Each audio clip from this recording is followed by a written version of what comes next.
She came for a story, but became one instead. Elena thought she was just filming traditions, until a witch doctor grabbed her wrist and said, "You have 3 days to leave, or die." At first, she laughed. But when the villagers stopped looking her in the eye, and her camera erased every frame she captured, she realized something ancient had marked her. What did she take without knowing, and can she give it back before the time runs out? Elena stood at the edge of the sun-bleached road, squinting beneath her wide-brimmed hat as the dust of the Land Rover settled behind her. She had finally arrived at Mukira, a remote Kenyan village nestled between acacia trees and ancestral whispers, eager to document one of the last living enclaves of indigenous rituals for her YouTube travel documentary series. She was 32, half Spanish, half British, a graduate of anthropology turned adrenaline-seeking storyteller with an Instagram following just shy of 1 million. This was her niche, off-the-map stories in places where history still walked barefoot. The air was dry, thick with the scent of charcoal, and the sky above her looked like it had been painted on. Children peered from behind huts, and elders silently watched her set up camp at the edge of the village with the aid of a local guide named Baresa, who had been paid handsomely in advance. That first evening, Elena wandered through the local market, capturing clips of beadwork, livestock, and rituals performed with solemn grace under the fading light. It was there that she first saw him, the witch doctor. The man didn't look as she expected. He was tall, gaunt, and dressed in plain cloth, save for a necklace of carved bones that clacked softly as he moved. His eyes were milky white with cataracts, yet they met hers unerringly, as if he could see deeper than skin. Elena, ever the bold journalist, raised her camera to film. The man stepped forward without a word and gripped her wrists so tightly she gasped. 3 days, he said in a guttural voice. Leave, or die. She tried to laugh, thinking it was an act, a performance for the tourists, but no one else smiled. Even Baresa averted his gaze. The man released her and turned away, disappearing into the alley of market stalls like smoke. That night, she reviewed her footage, but the scene with the witch doctor was missing. Not corrupted. Gone, as if it had never been recorded. Elena brushed off the encounter, chalking it up to superstition and local flair. Her skepticism was part of her charm, the line she walked between awe and analysis. But the air in her tent felt heavier that night, and she woke several times, heart pounding, to strange sounds just outside the fabric walls, whispers, movement, a faint clinking of bones. When morning came, she found a chalk-white symbol drawn on the dirt just outside her tent flap, shaped like an eye, but not one made by any human hand. Baresa refused to discuss the symbol. It's better not to know, he muttered, then left with a hollow expression. Still, Elena pressed on. She captured interviews with villagers willing to speak, some describing forgotten gods, rituals of smoke and blood, warnings to outsiders. Yet each time she tried to upload her footage, the files failed. Her satellite transmitter, a backup she'd never had trouble with before, flashed red errors. She walked to the village center to ask questions and found herself met with cold shoulders. The children who had followed her curiously the day before now fled when she approached. By evening, a second symbol appeared, this time painted on her backpack in dark ash. The witch doctor's voice echoed in her mind, 3 days. Curiosity mixed with dread as she opened her journal. She scribbled down everything, names, signs, dialogue, dates, but her hand trembled, betraying her confidence. She was used to unraveling myths, not becoming one. That night, sleep eluded her. A distant drumming began after midnight. She followed the sound toward the trees, barefoot and silent, only to see a lone figure dancing around a fire. The same man. His eyes caught hers across the flame. He raised 3 fingers, then one by one, closed them into a fist. The sun in Mukira rose like a slow exhalation, bleeding through the veil of mist that lingered between the trees and thatched roofs, casting long golden shadows across the waking village. Elena emerged from her tent wrapped in a shawl, her face pale and restless from the whispers and drumming that had filled her second night with dread. As she stepped outside, the village that had once felt curious and warm now felt hollow, as though something sacred had been disturbed. The air seemed thicker, harder to breathe, and even the birdsong had dulled. Her guide Baresa avoided eye contact, brushing past her when she asked about the drumming. "Don't ask questions that make the trees listen," he whispered. His words didn't make sense, but his fear was clear. Elena had seen similar responses before in war zones, among trauma victims, people who had learned that silence was safer than truth. Determined not to give in to fear, Elena wandered deeper into the village, past the main trail where tourists rarely went. There she found a cluster of elderly women grinding herbs into powder, their hands rhythmic, their eyes blank. One looked up as Elena passed and muttered something in Kikuyu that Baresa later, reluctantly, translated, "She walks like the girl before." Intrigued, Elena pressed for details, but the women had already gone inside. That phrase haunted her as she walked back, the girl before. That evening, she scoured local archives stored in the missionary schoolhouse. With the help of a retired teacher, she found a folder of missing person reports, all faded, some decades old. One caught her eye, an Australian anthropology student named Ava Mitchell, last seen in Mukira 4 years earlier. Her last entry in a travel blog spoke of a festival no tourist had been allowed to see and ended with a cryptic phrase, "He told me I had 3 days too." Elena's breath caught. The parallels were impossible to ignore. She printed the page and tucked it into her notebook. That night, she interviewed a young man named Moses who worked at the well. His voice shook as he spoke. "There is a story," he said, "of a foreigner who took what was not given. She crossed into the forest during the time of silence. After that, rain did not fall for a month. Goats miscarried. The elders said her soul was swallowed." Elena asked if the story was about Ava. Moses didn't answer. Instead, he handed her a carved token, a wooden disc with a spiral burned into it. "Keep this close," he said. "It doesn't protect you. It tells them you were warned."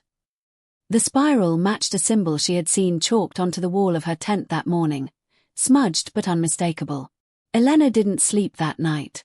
She sifted through her camera footage again, desperate for any usable material. Her laptop flickered and buzzed, then restarted. When it came back online, all her folders had been renamed to a single phrase, "She does not leave." She froze. Her breathing quickened. She checked the metadata, no signs of an external user or breach. Just a note in the system log at midnight that said, "Command executed." The next morning, a goat was found dead outside her tent, its eyes missing. Villagers walked past it without comment. Elena filmed the scene, but when she reviewed the footage, the animal wasn't there, only an empty patch of dirt. She clutched Moses' token tighter and started taking notes in ink instead of typing. That same day, she found a crumpled envelope tucked under a rock outside her tent flap. Inside was a photograph, blurry, black and white, grainy with age. It was of Ava Mitchell. And behind her stood the same witch doctor, his face unaged. But in this photo, he wasn't staring at Ava. He was staring at the camera. Elena now felt the layers closing around her. Something ancient was not just watching, it was remembering. She retraced her steps from the market, trying to understand what had triggered the warning. At a small wooden stall run by an old woman, she recognized a bracelet she had bought on her first day, carved from blackened bone. "You should return that," the woman said, her voice dry as sand. "It belongs to the buried." Elena returned it immediately, but the damage, it seemed, had been done. Baresa no longer walked with her. Her tent began to smell of damp earth even when the ground was dry. Her dreams turned into scenes of fire, smoke, and people walking backward into the trees. By now, the villagers had split into 2 camps, those who avoided her like a disease and those who watched her with mournful pity. On the evening of her second day, a child approached her with a folded scrap of cloth. Inside was a pressed flower, a deep red bloom that smelled like ash. The child said nothing, only touched 2 fingers to her forehead and vanished into the dusk. That flower didn't exist in her botany database, nor did it wilt. It stayed blood-red through the night, even after she crushed it in panic. That was the night she found the mark carved into the wooden frame of her bed. A new symbol, this time a line through the spiral. She took it to mean time was running out. Her breath caught in her throat as she heard the bones again, faint clinks just outside her tent, always just out of sight. She gripped the token Moses gave her and clutched her journal to her chest. Somewhere beyond the veil of the ordinary, something had decided she belonged here. And it would not let her go without collecting a price. The second day in Mukira dawned with a silence so heavy it seemed to press against Elena's ears. Not the peaceful quiet of nature waking, but the hollow absence of life, no chirping, no footsteps, not even the rustle of leaves in the breeze. She woke soaked in sweat despite the cool dawn air, her head pounding, her stomach twisting in knots. The dream from the night before clung to her mind like cobwebs, a forest of blood-red leaves, voices calling her name from beneath the soil, and a set of eyes behind her reflection in the stream. She tried to shake it off and start her day, but even brushing her teeth felt wrong. The water had a metallic taste, and her reflection flickered for a split second like an old film reel skipping a frame. Her camera, left on standby overnight, now showed only static when she tried to play back the footage she had taken of the red flower. The file existed, but the contents were nothing but white noise and shadows that moved on their own. The symptoms escalated. By noon, Elena was feverish and dizzy. Her skin felt too tight for her body, and her vision blurred around the edges. Baresa returned briefly to check on her and froze when he saw the spiral mark on her arm. No longer painted, but scarred, as though burned into her flesh. His face drained of color. "It started," he muttered, backing out without another word. Left alone, Elena tried to reason with herself. Maybe it was dehydration. Maybe a virus. Maybe fear playing tricks on her. She downed bottled water, took painkillers, and turned to her notes. But even her handwriting had started to slant oddly, the letters curling into almost symbols. She flipped through pages to compare, and her blood chilled. Yesterday's entries were now unreadable, every line warped as though the ink had tried to write itself. That afternoon, she made the decision to confront the witch doctor. She walked to the market, now half abandoned, and found him seated beneath the same tattered awning. He didn't acknowledge her presence until she stood directly in front of him. "Why me?" she asked, voice trembling. "What did I do?" The man smiled faintly, revealing teeth like yellowed ivory. "It is not about what you did. It is about what you carry." He reached into a leather pouch and pulled out a small black stone, flat and smooth, handing it to her. "This is the weight of your presence," he said. "Every step you take echoes backward." Elena stared at it, unsure whether it was metaphor or madness. "You think this is superstition," the man continued, "but you are like those before. You don't believe until the door closes behind you. And then you scream for one that doesn't open." She dropped the stone and ran. Back in her tent, she found the spiral mark had changed again. Now it was surrounded by smaller etchings, like a sun surrounded by orbiting moons, etched faintly but deeply. Her fever returned, worse than before. She lay sweating and shaking, hearing voices whisper her name from inside the earth. That night, she recorded herself. "Day 2, she whispered into her handheld MAC, "I don't know if I'm sick or cursed. I don't know who to trust. I feel like I'm being drained. Like I'm leaking something I can't see." She paused. "And I don't think I'm the one dreaming anymore. I think something else is." She set the MIC down and tried to sleep, but woke an hour later to find the recorder playing by itself, looping the word leave in her own voice, only she hadn't said it. She opened her laptop and tried to email for help, but every internet connection failed. Her VPN flickered on and off, as though something unseen was severing every line of communication. She tried her satellite phone. Dead. Even the solar panel she used for charging appeared melted, wires frayed like the aftermath of a lightning strike. She began to wonder if it was less about being trapped physically, and more about being cut off spiritually, psychically, from anything that could offer her escape. And the villagers knew. They didn't avoid her anymore. Now they watched. Not with hate, but with quiet mourning, like people waiting for someone to die. She stumbled into the village healer's hut at twilight, hoping for medicine, any explanation. The woman placed a bowl of steaming herbs at her feet and said nothing as Elena coughed and nearly collapsed. When she looked up, the healer was drawing on the floor in ash, another spiral, but this time with a jagged tear through its center. "This is the broken path," she said. "You can't walk out of here until you walk through the thing you fear most." Elena asked what that meant. The healer only replied, "The third night chooses." Then she pressed something into Elena's palm, a tooth, blackened and cracked. As darkness fell, Elena tried to pack. Her belongings had been moved, some missing, some rearranged. Her compass pointed south no matter which direction she turned. Her wristwatch spun slowly counterclockwise. The village paths she'd memorized now curved where they had once been straight. A boy laughed at her from the bushes, then disappeared, leaving footprints that led to nowhere. Elena began to realize she wasn't just witnessing a haunting, she was inside it. Part of it. She wasn't an observer anymore. She was the subject. That night, she wrote one last note in her journal: "If I make it to morning, I'm leaving. No more filming. No more questions. Just gone." Then she slept with the light on, clutching the black tooth, which now felt hot in her hand. Her last dream before the third sunrise was of a door built into the base of a tree, and behind it, a woman who looked exactly like her, but with no eyes and a mouth that moved without sound. Elena awoke on the third morning with her limbs stiff and her vision swimming in haze, as though she had been submerged in smoke while sleeping. Her skin was ice-cold despite the punishing sun already warming the village. The scarred spiral on her arm had split again.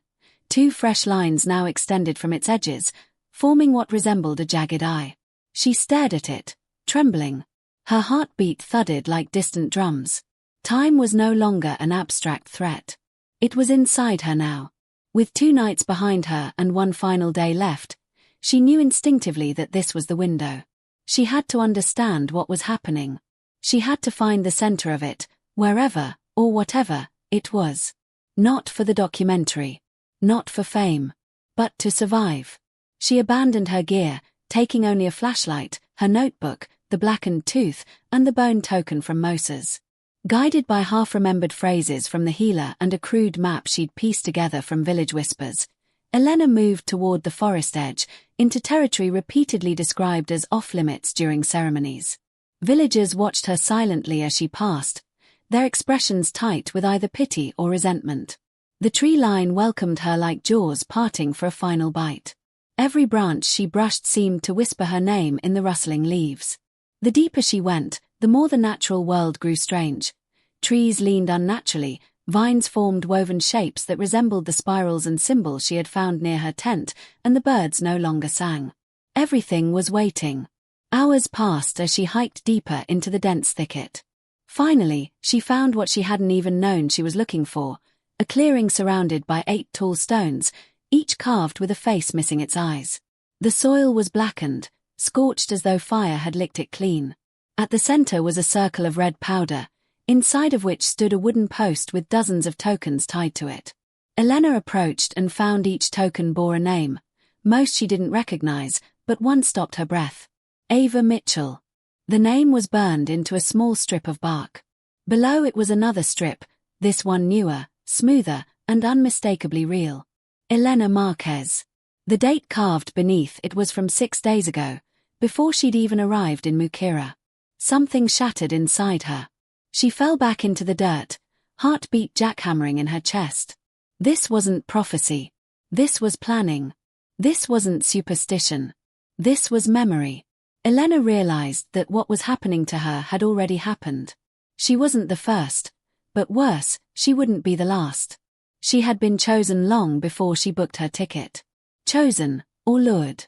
Her presence in Mukira wasn't coincidence. It was fulfillment. As dusk began to fall, she heard voices approaching from the forest, chanting low and slow in a language she didn't understand but felt in her bones. She hid behind a tree just beyond the clearing as a procession of villagers arrived, masked and robed in fabric dyed red with symbols she had seen only in dreams. The witch doctor led them, his white eyes fixed ahead, hands cradling a wooden bowl that smoked with something that made her vision ripple. Elena's skin prickled as they formed a circle around the post. What followed was not a performance. It was real. The chant turned to shrieking, then to a rhythmic stomp that shook the earth.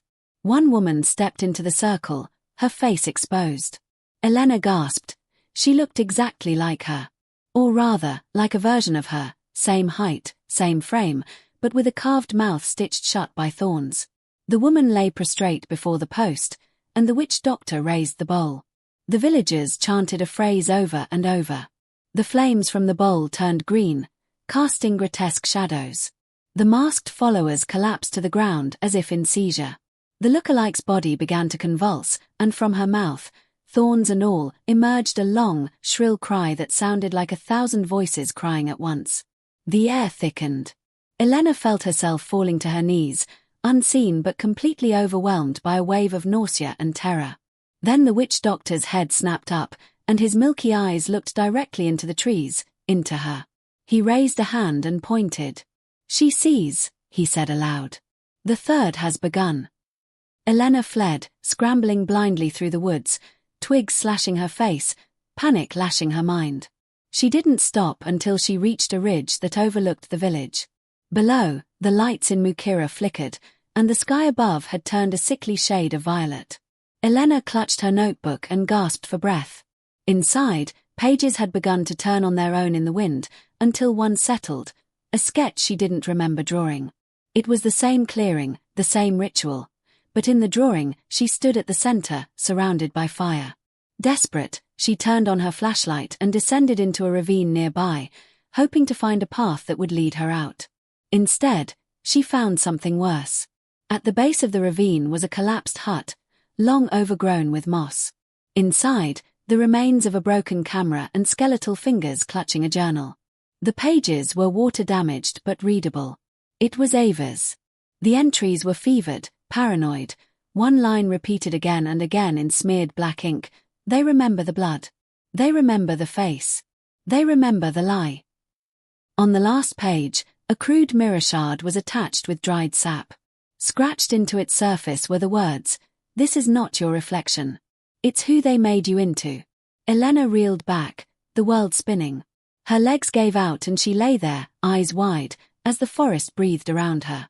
Her memory of the past few days began to unravel, small inconsistencies, changes in her voice recordings, objects she no longer remembered packing, moments that had repeated in slight variations. She reached for her camera one final time and checked her recorded face. The frame froze, glitched, and then resolved. The face looking back was her own, but the eyes were not. They were white. As the third and final day began, the line between the real and the unreal blurred to a point of dissolution. Elena stood on the ridge just before sunrise, her breath clouding in the cool air even though the heat of the forest still clung to her skin. The air vibrated with tension, as if the world itself were exhaling slowly around her. Below, the village of Mukira seemed distant, dreamlike, the thatched rooftops coated in a strange shimmer that made them pulse faintly. Her body ached, her eyes burned, and her mind moved like molasses, thick and slow, struggling to hold onto linear thought. Every step she took back down the path felt like walking through wet concrete. Trees moved where they shouldn't. Birds watched her without blinking. Time no longer seemed to pass, it circled her, teased her, mocked her with the illusion of forward motion. Determined to leave, Elena packed only the essentials, her passport, the damaged camera, Ava's journal, and the spiral token. She slung a half-full canteen over her shoulder and stepped out onto the road that led away from the village. But after half an hour of walking, she passed a crooked tree with a scar shaped like an eye. Then, 10 minutes later, she passed the same tree again. And again. And again. The path twisted under her feet even when she walked in a straight line. No matter which direction she turned, the jungle bent the roads like branches in a storm. Her GPS gave up completely, flashing an error message that simply read "no fix." She stopped to mark a rock with a scratch of her pocket knife, then returned 20 minutes later to find 2 identical scratches side by side, one older than the other. Panic bloomed like a bruise in her chest. She wasn't just being followed. She was being reabsorbed. The forest wasn't letting her leave. It was folding her in. And then came the whispers, no longer soft or distant, but sharp, close, unmistakable. Her name, spoken in children's voices. Elena spun wildly, her flashlight beam slicing through trees and undergrowth, but there was nothing. And yet, when she turned back to the road, it was gone. There was no road. Only trees. Only roots. And the sound of something dragging through leaves behind her. She bolted, breath tearing at her throat, crashing through branches and brush until she fell into a clearing, familiar but wrong. It was the same circle of stones where the ritual had occurred, but now it was littered with tokens. Dozens of them. Hundreds. All with names. Most she didn't recognize. Some she did. Tourists. Journalists. Researchers. Each had a token. Each had a date. Some dates were old, faded into the grain of the bark. Others were newer, some marked for days that hadn't even come yet. Her hand trembled as she sifted through the pile and found a strip of leather inscribed with her name once again. This time, it read, Elena Marquez, found. The word found echoed in her skull like a funeral bell. She turned and saw the villagers approaching, not in anger, not in violence, but in inevitability. They came slowly, solemnly, as if participating in a funeral march. No masks now. Just faces, many of them familiar, all of them empty. Among them was Baresa, his face streaked with ash, holding a bundle wrapped in red cloth. Behind them walked the witch doctor. He raised his arms and the crowd parted, allowing Elena a path, but not to escape. To approach the post. To fulfill something ancient. This is not punishment, the witch doctor said.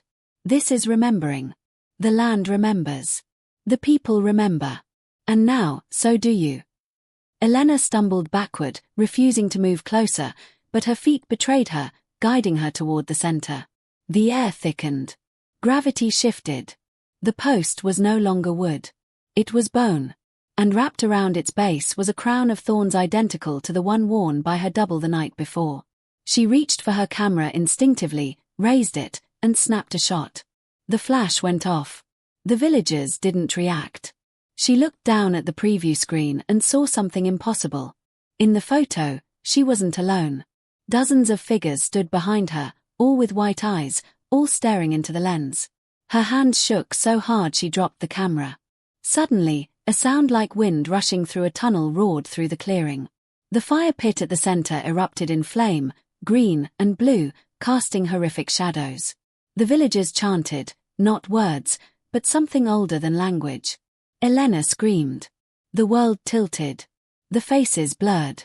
The forest twisted. And then silence.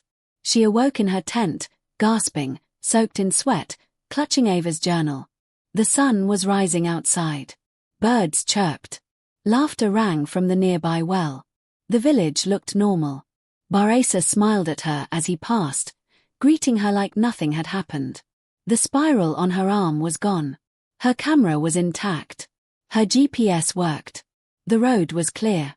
She packed quickly, too stunned to process anything, and left Mukira without a word. No one stopped her. No one even looked at her. 2 weeks later, back in Nairobi, Elena sat in a hotel room reviewing her footage. Everything was there. The market. The rituals. The spiral carvings. But none of the events from the third day appeared. Not the forest. Not the ritual. Not the clearing. Only one odd clip stood out, one she didn't remember recording. It was a single frame of her sleeping in her tent, from above, with the caption burned into the corner, "She never left." Elena returned to London a shell of herself, the warmth of the African sun now a phantom touch she couldn't feel even in summer heat. Her friends noticed it first, the way she paused at doorways, how she sometimes spoke to shadows in the room before entering, how she insisted on sleeping with all mirrors covered. She told no one what had happened in Mukira, not really. When her producer asked for footage, she sent over the market clips, interviews, and B-roll, but left out every file from the third day.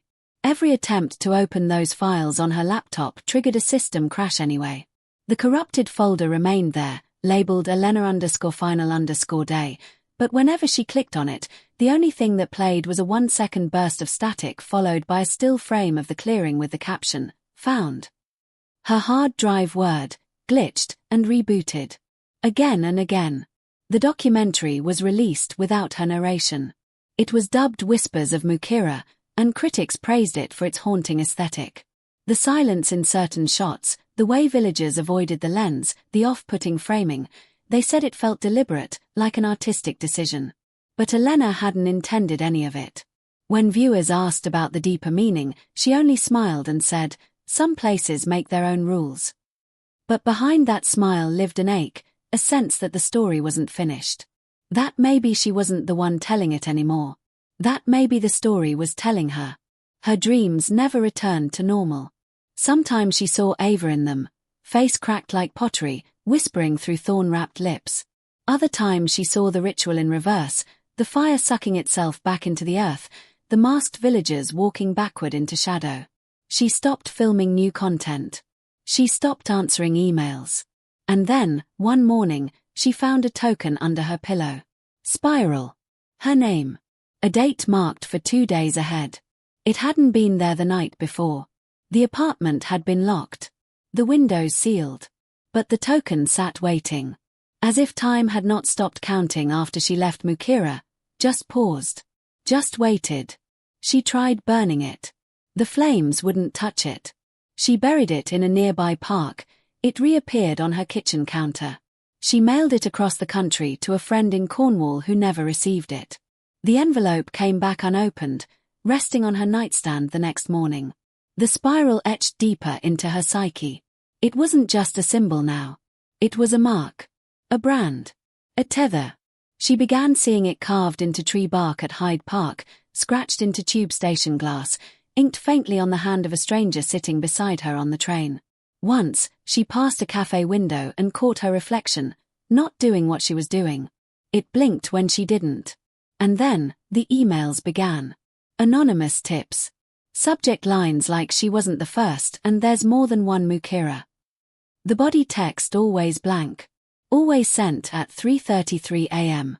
Eventually, her curiosity overtook her fear. She traced one IP address back to a server in Nairobi, disconnected. Another to a defunct blog on cultural vanishing rituals. There she found an entry, dated 8 years earlier, authored by someone calling herself LM, describing a nearly identical experience. The spirals, the dreams, the vanishing paths. The last line read, "If you're reading this, the countdown has already started again." Elena began keeping a calendar. Tracking days. Marking spiral symbols in red ink beside each one she felt off. The red days outnumbered the blank ones. She noticed static in her phone calls. Her voice echoing back to her in video calls, always half a beat too slow. Then came the phone call. A number with too many digits. No country code. Just a voice on the other end saying, "Day 3 begins now." She dropped the phone. It shattered. But the call log remained. No number listed. Only a spiral icon. She tried leaving the country. At Heathrow, her passport flagged. Not invalid, unregistered. Her record didn't exist. No trace of her re-entry. Her credit card stopped working. Her emails bounced. Her bank accounts were frozen pending verification. When she called the help desk, the voice on the other end asked, "Is this Elena Marquez?" She said yes. The line went dead. Back in her flat, she noticed subtle changes. Her books were in different places. Her plants, dead 2 weeks prior, now bloomed. A coffee mug she'd broken months ago sat whole on the shelf. The spiral was etched into its handle. She found a letter in her mailbox with no stamp, just her name in ink, and inside, one sentence. "You're not being haunted. You're being remembered." That night, the ritual played again in her dream, but this time, she wasn't the one watching. She was inside it. And Ava stood in the crowd. In the final frame of her unfinished video diary, recovered from her backup drive, Elena speaks into the camera, her face drawn but composed. "I left Mukira," she says. "But it didn't leave me. And maybe it never does. Maybe it chooses who leaves a piece behind. Maybe we all carry a sliver of something we can't see, until we're the next story." She exhales. "If anyone finds this, I was wrong. It's not a curse. It's a warning." The screen cuts to black. Somewhere in Kenya, a dusty market bustles with life. A young man with a DSLR camera walks through, asking questions. He smiles at the children, waves at the stall keepers. A soft wind blows. At the edge of the market, under a threadbare awning, sits an old man with milky white eyes and bones around his neck. The young tourist raises his camera. The man grips his wrist and says with a smile, "You have 3 days to leave, or die." The lens captures everything. Until it doesn't.